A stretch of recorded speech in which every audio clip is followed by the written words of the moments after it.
आरोप है कि अयोध्या राम मंदिर में आए चढ़ावे में से 7 करोड़ रुपए चोरी हो गए। ये आरोप कुछ कर्मचारियों पर वहां के लग रहे हैं कि उन्होंने नगद दान की गिनती के वक्त कुछ हेरफेर की। दान की गिनती वाले गोपनीय कक्ष में कुछ हिडन सीसीटीवी कैमरा लगे हैं। इन्हीं सीसीटीवी में बीते दिनों कुछ संदिग्ध गतिविधियां दिखी और इन आरोपों ने जन्म लिया। इसके बाद 4 कर्मचारियों को चिन्हित किया गया, उनसे पूछताछ शुरू हुई और इस बीच बड़ा विवाद भी खड़ा हो गया।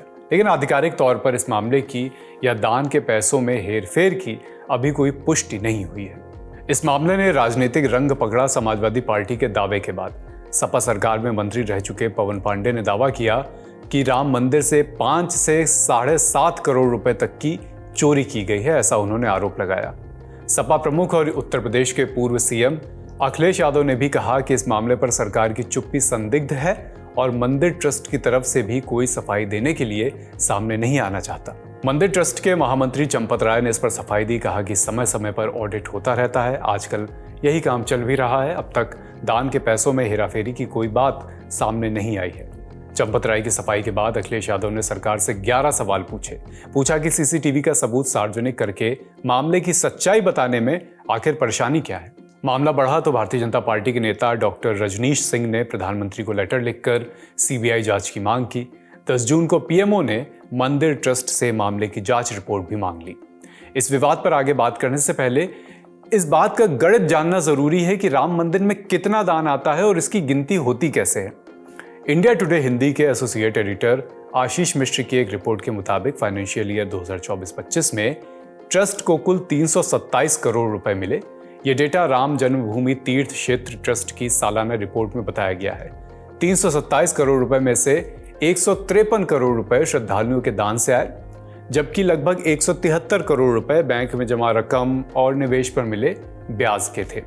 सिर्फ दान की बात करें तो मंदिर में रोजाना औसतन करीब 42 लाख रुपए का चढ़ावा आता है, यानी हर घंटे लगभग 1,75,000 रुपए और हर मिनट करीब 2,900 रुपए से भी ज्यादा। और जब त्योहार हो या कोई खास मौका हो, बड़ा मौका हो, तो यह आंकड़ा और भी बढ़ जाता है। मंदिर के उद्घाटन वाले दिन ही लगभग 3 करोड़ 17 लाख रुपए का दान आया था। इस बात से आप अंदाजा लगा सकते हैं कि यहाँ कितनी बड़ी मात्रा में दान आता है, नकदी आती है।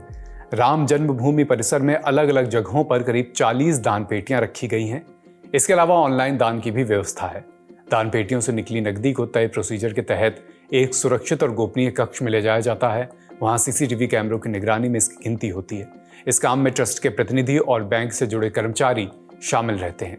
जानकारी के मुताबिक दान की गिनती की जिम्मेदारी स्टेट बैंक ऑफ इंडिया को दी गई है। बैंक ने इसके लिए एक निजी एजेंसी के कर्मचारियों को भी नियुक्त किया हुआ है। नोट गिनने की मशीनों और सिक्कों की मैनुअल गिनती के जरिए पूरी रकम का हिसाब किया जाता है। कई बार गिनती या नकदी इतनी ज्यादा होती है कि गिनती का काम 24 घंटे तक भी चलता रहता है।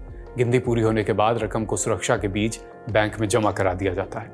इस विवाद की शुरुआत यहीं से हुई। हमने बताया ही आपको कि सीसीटीवी कैमरों की फुटेज देखने के बाद पैसों में गड़बड़ी का या हेरफेर किए जाने का शक हुआ, ऐसे आरोप लगे।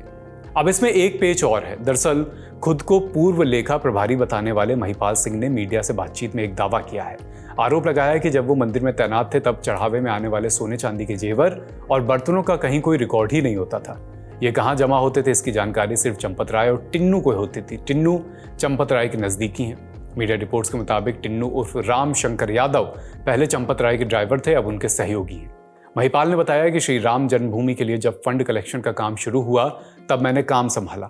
मेरा काम देखकर ही मुझे अयोध्या बुलाया गया।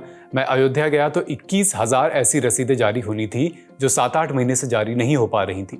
मुझे चंपत राय ने कहा कि आप रसीदें जारी करिए। वहां विग्रह के सामने बनी पुलिस चौकी में कैश काउंटिंग का एक कमरा था जिसमें सीसीटीवी लगे हुए थे। मुझे उसका प्रभारी बनाया गया। नोट की सॉर्टिंग करने के लिए 14 लोग थे।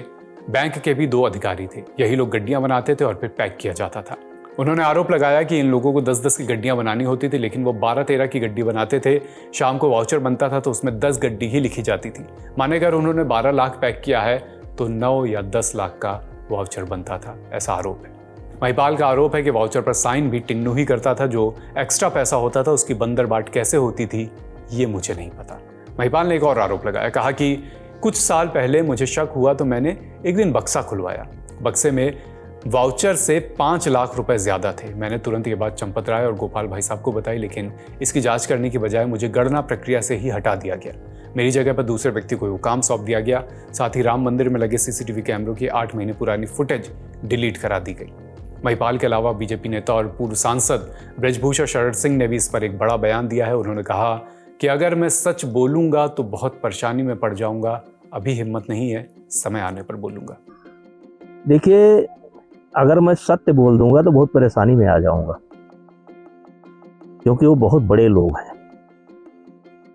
तो सत्य बोलने की हिम्मत अभी हमारी नहीं है, कभी समय आएगा तो बोलेंगे। सोशल मीडिया पर चल रहा है कि चंपत राय हटाए जाएंगे, ये हमारा विषय नहीं है। महिपाल और ब्रजभूषण के इन आरोपों के बाद, इन दावों के बाद इस मामले ने और भी तूल पकड़ लिया है। फिलहाल महंत नृत्य गोपाल दास के उत्तराधिकारी और सहायक महंत कमल नयन दास ने एक निष्पक्ष और पारदर्शी जांच की मांग की है। कहा है कि इस मामले की जांच होनी चाहिए, लेकिन ये सवाल भी उठाया कि जांच कौन करेगा, क्योंकि सभी तरफ आरोप प्रत्यारोप का माहौल। फिलहाल राम मंदिर के चढ़ावे के गबन से जुड़ा यह आरोप पीएमओ तक भी पहुंच चुका है। मामले में जो भी आगे अपडेट्स आएंगे आपको बताते रहेंगे। ये खबर लिखी है रक्षा ने। देखते रहिए लल्लन टॉप।